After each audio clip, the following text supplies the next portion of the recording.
Hello everyone, in this video we are going to discuss about the keywords and summary explanation of class 7th chapter number 17 of science, that is forest our lifeline. So जो ये chapter है ये new book के according chapter number 12 है, ठीक है। तो आपको कन्फ्यूजन नहीं क्रिएट करना है, बट जो पुरानी बुक्स हैं आपकी उनमें 17 चैप्टर है ये, ठीक है।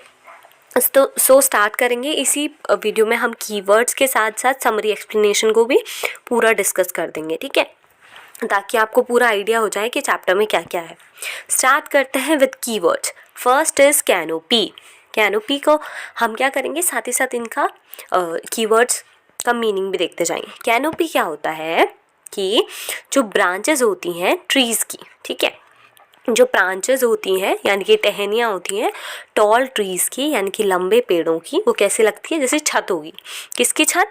एक ऐसी छत जो कि प्लांट्स के ऊपर है, ठीक है। तो क्या होता है, कैनोपी बस एक रूफ की तरह स्ट्रक्चर होता है, ठीक है, रूफ की तरह होती है किसके? प्लांट्स के ऊपर। मतलब प्लांट्स के जो फॉरेस्ट है उसके जो भी प्लांट्स है उनके ऊपर का जो भी पार्ट होगा जो रूफ टाइप का होगा या रूफ जैसा होता है उसी को हम क्या बोलते हैं? कैनोपी, ठीक है, देख सकते हो आप। नेक्स्ट इज, अब क्या होता है कि जो क्या होगा, एक पॉइंट तो ये हो गया। Next point is the above ground portion of vegetation in forest consisting of tops of the trees forming a kind of ceiling. ये भी किसकी आपकी डेफिनेशन है? कैनोपी की ही डेफिनेशन है कि क्या, जो क्या करता है, ग्राउंड के ऊपर होती है और क्या करती है, एक वेजिटेशन का पोर्शन है, पोर्शन मतलब टुकड़ा है, और जो कि जंगल में मिलता है। किससे बनता है ये? टॉप ऑफ ट्रीज, पेड़ के सबसे ऊपर के जो पार्ट है उनसे बनता है, और एक सीलिंग की तरह लगता है, जैसे छत होती है ना हमारे घर की, उसकी तरह, ठीक है। Next point is deforestation. Deforestation का मतलब क्या होता है?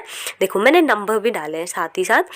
That is removal of forest और stand of trees from land. अगर हम क्या करते हैं, ज़मीन से फॉरेस्ट को हटाना स्टार्ट करते हैं। हटाएंगे कैसे? उन्हें काट रहे हैं, ठीक है, या उन्हें रिमूव कर रहे हैं, तो उसी को हम क्या कहते हैं? डिफॉरेस्ट्रेशन बोलते हैं। Next is, third point is seed dispersal.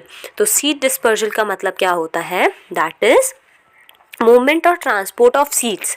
किसका मूवमेंट और ट्रांसपोर्ट हो रहा है? सीड्स का ट्रांसपोर्ट हो रहा है away from the parent plant. Away from the parent plant का मतलब, पेरेंट प्लांट होता है जैसे कोई भी ट्री है, ठीक है, ट्री है, इसमें से आपने क्या किया, कोई भी ब्रांच, अगर ब्रांच से जो प्लांट है वो ग्रो कर सकता है वो निकाली, ठीक है, और कोई सीड है, ठीक है, यहाँ पे अभी सीड की बात कर रहे हैं। तो अभी हम सीड के बारे से समझेंगे कि एक सीड इसका झड़ा और वो दूर कहीं गया, और एक डिस्टेंस पे वो सीड क्या आ गया, ज़मीन में जाके वो मिक्स हो गया। तो उससे क्या होगा, जब क्या करता है, सीड पेरेंट प्लांट से, यानी कि जिस प्लांट से वो उग रहा है उससे दूर जाता है, और उसी सीड से क्या होता है? जर्मिनेशन। जर्मिनेशन मतलब एक नई प्लांट की ग्रोथ होती है, तो उसे हम क्या कहते हैं? Seed dispersal. Fourth is crown. Crown क्या होता है? तो क्राउन आपका, क्राउन इज द, आप बोल सकते हो, branchy part of the tree above the stem. Stem के ऊपर का जो ब्रांची पार्ट होता है जिसमें बहुत सारी ब्रांचेज होती हैं उसी को हम क्राउन कहते हैं। Next is humus. ह्यूमस क्या होता है? Humus is the dark organic matter. Dark colour का ऑर्गेनिक मैटर होता है जो कि क्या बनता है? मिट्टी में बनता है, ठीक है। और कैसे बनता है? जैसे जो प्लांट्स और एनिमल्स होते हैं ना, उनका जो भी मटेरियल है जब वो डिके होता है यानी कि सड़ने लग जाता है, उससे क्या बनता है? आपका ह्यूमस, ठीक है। Next is soil erosion. Soil erosion आपको ये याद रखना है इनकी नंबरिंग किस सीक्वेंस में है, वो भी बता देती हूँ। Number 1 is canopy, 2 deforestation, 3 seed dispersal, 4th crown, 5th humus, 6th soil erosion, 7th decomposers, 8 regeneration, और 9th वाला आपका है अंडर स्टोरी। तो ऐसे में इनकी नंबरिंग है और साथ ही साथ आपको डेफिनेशंस दी गई है। सॉइल इरोजन, तो सॉइल इरोजन की यहीं पे है डेफिनेशन की soil erosion is the process in which top fertile layer of the soil is lost. मतलब जो सबसे उपजाऊ मिट्टी होती है, मिट्टी की जो लेयर होती है, जब वो हट जाएगी उसी को हम क्या बोलते हैं, सॉइल इरोजन. वो किसी भी तरीके से हो सकती है, विंड की वजह से, वाटर की वजह से, किसी भी चीज़ की वजह से हो सकती है, पर जो फर्टाइल लेयर है वो अगर हट जाए तो उसी को हम क्या कहते हैं, soil erosion. Next is decomposers. Decomposers क्या होते हैं, ऑर्गेनिजम्स होते हैं जो कि एक्ट करते हैं डेड प्लांट्स और एनिमल्स में. एग्जाम्पल्स क्या हैं, जैसे कि बैक्टीरिया है, फंगी है, इंसेक्ट्स है, स्नेल्स हैं. ये क्या करते हैं, जो मरे हुए पौधे होते हैं या एनिमल्स होते हैं उन पे एक्ट करते हैं, उनको कन्वर्ट कर देते हैं. ठीक है. Next is regeneration. रीजनरेशन नाम से ही पता चल रहा है वैसे. तो रीजनरेशन क्या होता है कि एक एबिलिटी होती है, ठीक है, एक क्षमता है किसकी, किसी भी ऑर्गेनिज्म की, वो क्या कर सकता है, बना सकता है किसी भी लॉस्ट मतलब खोए हुए और डैमेज्ड बॉडी को फिर से बना सकता है, बॉडी पार्ट्स को फिर से बना सकता है. ठीक है. और वो भी कैसा, बिल्कुल अलग, मैनी फुली डिफ्रेंशिएटेड, अलग भी बना सकता है. ओके. तो इससे हम क्या कहते हैं, regeneration. Next point is under story. Under story क्या होता है, एक लेयर ऑफ वेजिटेशन होती है जो थिक कैनोपी के नीचे आती है, उसी को हम क्या बोलते हैं, अंडर स्टोरी. ठीक है. अब मूव करते हैं हम towards the summary explanations. First point is we get various products from the forest surrounding us. हमें अपने फॉरेस्ट जो हमारे आसपास होते हैं उनसे बहुत सारी चीज़ें, काम की चीज़ें मिलती हैं. ठीक है. फॉरेस्ट क्या है, एक सिस्टम है. सिस्टम कैसे है, क्योंकि उसमें बहुत सारी चीज़ें आती हैं, जैसे कि प्लांट्स आते हैं, एनिमल्स आते हैं, माइक्रो ऑर्गेनिजम्स आते हैं. ठीक है.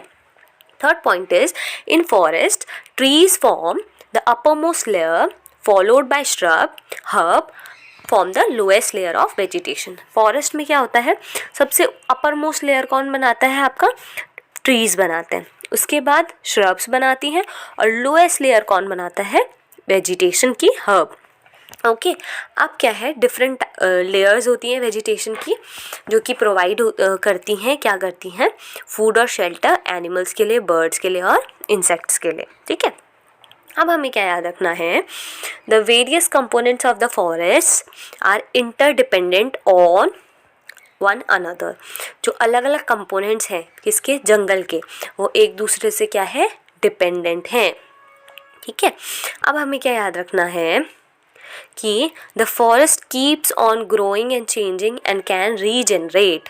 जो फॉरेस्ट होते हैं वो क्या करते रहते हैं, बढ़ते रहते हैं, चेंज होते रहते हैं और रीजनरेट कर सकते हैं. ठीक है. रीजनरेट मतलब दोबारा से जनरेट भी कर सकते हैं खुद को. ठीक है. अब क्या होता है, नेक्स्ट पॉइंट इज, आप देखो फॉरेस्ट में क्या देखने को मिलता है हमें, इंट्रैक्शन. इंट्रैक्शन मतलब क्या क्या मिलता है वहाँ पर, सॉइल, वाटर और एयर और लिविंग ऑर्गेनिजम्स जब साथ में आ जाते हैं, एक दूसरे से इंटरेक्ट करते हैं. ठीक है. तो वो क्या होता है, ये कहाँ होता है, this is seen in the forest. Now forest क्या करते हैं, प्रोटेक्ट करते हैं सॉइल को इरोजन से. अब देखो इनका काम क्या है, बहुत इजी सा कॉन्सेप्ट है. मान लो ये आपको कहीं पे मिट्टी की लेयर है. ठीक है. मिट्टी की लेयर है, अब ये नॉर्मल मिट्टी है. अब अगर हम इसमें क्या कर दें, कोई ट्री ग्रो कर दें, उसकी रूट्स हैं बहुत सारी. ठीक है. रूट्स हैं, तो अब क्या होगा, देखो आपने देखा होगा, अगर डिफरेंट काइंड्स ऑफ रूट्स होती हैं, फाइब्रस और आपकी टैप रूट होती है ना, तो अब क्या है, ये जो रूट्स हैं ये मिट्टी को बाइंड करके रखती हैं. ठीक है. अपने साथ बाइंड करके रखा हुआ इन्होंने.